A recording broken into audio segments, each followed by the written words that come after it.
can you speak to me a little bit more about what the process was of like when you initially felt like, okay, I'm starting to feel burnout. What did you do and how did you kind of keep things going with like the day job and working for your clients and all those things while also protecting your own mental health? Yeah, that's an important thing. I think that a lot of podcasters they miss out on it.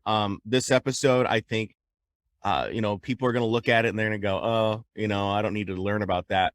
But it's actually one of the most important things that I think podcasters or any content creator is going to encounter is the straight up like grind and feeding the machine and feeding the beast.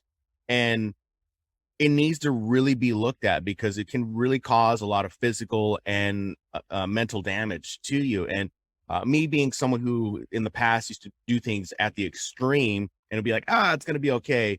Now that I'm older, it is now caught up to me. And just because I was younger didn't mean that I couldn't handle it. I could, but it did catch up to me later down the line. So to answer the question about what did I do and how did I kind of like take those steps forward to take steps back, in the beginning, when I first started this whole journey, if someone would have told me well, they did tell me because I took a course in and I actually had a coach about it.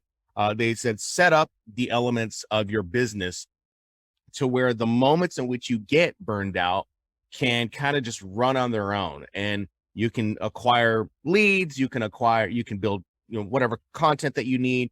Not saying that content can be automated. It can be at points of time, but it turns out to be crap content.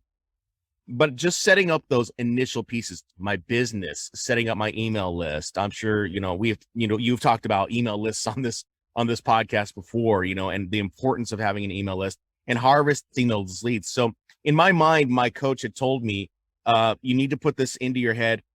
Doesn't matter if you're a business owner or a podcaster, a YouTuber, a blogger, whatever, set up something like an email list so that you can automate it and have it coming, have people coming to you. And, you're still looking for business, but it doesn't necessarily mean you have to be completely active.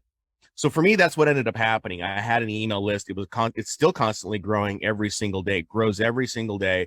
I communicate with those people every now and again, but for me, I had that aspect, and then I had the aspect of content creation. And the content creation was that was the thing that was really kind of just burning me out. And I was strictly creating YouTube content, knowing that with YouTube content, I could really boil it down into different pieces of micro content, right? So I could say video, and then I could take the audio, turn it into a podcast if I wanted to, and then I could take that, transcribe it, turn it into a blog, take that the typical things that you hear. But for me, doing all those things without the funds, without the money was like overwhelming, and to this day, it's still kind of overwhelming because I like things done a specific way.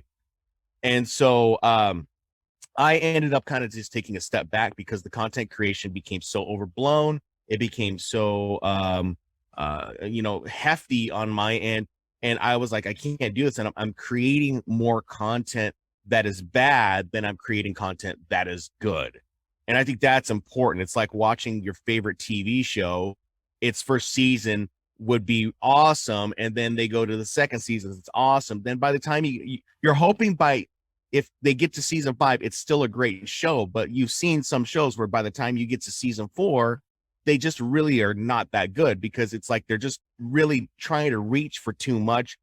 And, to use an old phrase, they just jumped the shark in the shows. And I didn't want to do that with my content. I didn't want to jump the shark and just say like, here are the 5 reasons why podcasters need these socks. Podcasters don't need to know about like specific socks. Like I know what I need for specific socks, but that's content that I think that they just don't, it's not really that's being searched. It's not being, it draws curiosity, but then they look at it and they go, no, that's not good. So I just took a step back and slowly just kind of took a step back. I notified my subscribers, told them, hey, I'm taking a break. This is something that I have to do. And that was a year ago now. And so that is what I've needed. I've needed like a solid year to really kind of recover.